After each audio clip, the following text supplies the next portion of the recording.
بسم اللہ الرحمن الرحیم۔ السلام علیکم ورحمۃ اللہ وبرکاتہ۔ میں ہوں آپ کا میزبان ابو حسان، اور امید کرتا ہوں کہ آپ تمام لوگ اللہ کی رحمت اور فضل سے جہاں بھی ہوں گے، جس حال میں ہوں گے، خیر عافیت سے ہوں گے۔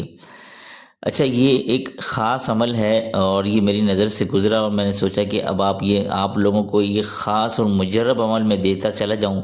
یہ ایک ایسا عمل ہے کہ جب انسان کے اوپر ایسے حالات آ جائیں کہ بھئی اس کو کسی اشد پیسوں کی حاجت ہو، ضرورت ہو، اور آپ تو جانتے ہیں کہ بھئی جب پیسوں کی حاجت ہوتی ہے تو انسان تو اپنے تو کیا، یعنی آس پڑوس، خارے غیر، رشتہ دار سب منہ موڑ لیتے ہیں، اپنے تک منہ موڑ لیتے ہیں۔ تو ایسی اگر نوبت، پہلے تو کہتا ہوں کہ اللہ سے دعا ہے کہ اللہ تعالیٰ جتنے بھی ناظرین یہ دیکھ رہے ہیں ان سب کو اللہ تعالیٰ عافیت کے سائے میں رکھے، ایسی نوبت کبھی نہ آئے، کسی کو بھی، دشمن کو بھی نہ آئے۔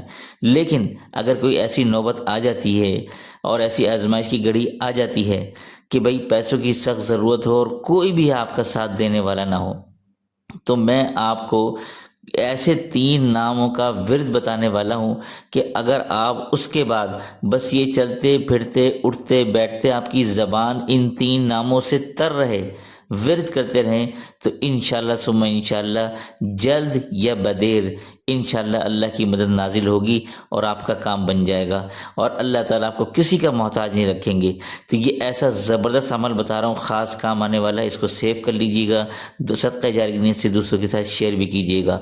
اب وہ عمل کیا ہے؟ اچھا، یہ عمل دیکھیے گا یہاں پر، یہ دیکھیں، یہ میں نے پہلے سے لکھ کے رکھا ہے، ترتیب میں آپ کو صحیح طریقے سے بتاتا ہوں، اس کو آپ ذرا غور سے سنیے گا۔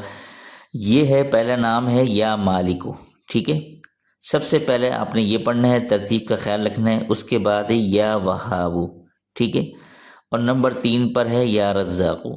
یہ ترتیب آپ نے ایسے ہی رکھنی ہے، یا مالکو پہلے پڑھنا ہے، اس کے بعد یا وہابو پڑھنا ہے، اور اس کے بعد یا رزاقو آپ نے پڑھنا ہے، ٹھیک ہے؟ یہ آپ نے اس کا کثرت سے ورد کر، اچھا ویسے تو کثرت سے ورد میں تو کہوں گا کہ آپ کریں، ٹھیک ہے؟ اگر کثرت سے ورد نہیں کر پا رہے تو کم سے کم ایک تسبیح آپ اس کی پڑھیں ہر نماز کے بعد، ٹھیک ہے؟ ایک تسبیح ہر نماز کے بعد، یہ میں لکھ دیتا ہوں، ہر نماز کے بعد، ٹھیک ہے؟ ایک تسبیح ہر نماز کے بعد پڑھ لیں، ورنہ کثرت سے چلتے پھرتے اٹھتے بیٹھتے آپ کا منہ خالی نہ رہے، آپ نے یہ پڑھنا ہے۔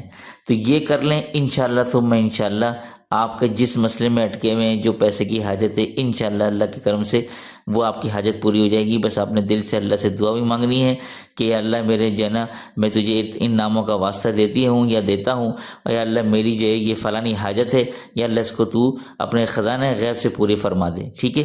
تو یہ آپ نے اس طریقے سے کرنا ہے انشاءاللہ۔ بڑا زبردست، یہ نہیں کہ ایسا زبردست عمل ہے کہ انسان حیران ہو جاتا ہے کہ یہ غیب سے میری مدد کیسے ہو گئی۔ یعنی جب سب راستے بند ہو جاتے ہیں تو پھر جب آپ کے پاس سب مدد نازل ہوتی ہے، جب آپ کی مدد کی جاتی ہے، تو انسان کی عقل دنگ رہ جاتی ہے کہ یہ ہوا تو ہوا کیسے۔ تو امید کرتا ہوں کہ آپ لوگ اس عمل سے ضرور فائدہ اٹھائیں گے، اور بھائی اس عمل کی خاص اجازت جن لوگوں کو چاہیے تو کمنٹس میں اپنا نام ضرور لکھیے گا۔ تو اور دیجیے اسی کے ساتھ مجھے اجازت، تب تک اپنا اور اپنوں کا اور بھائی پڑوسی کے حقوق کا خاص خیال رکھیے گا۔ السلام علیکم ورحمۃ اللہ وبرکاتہ۔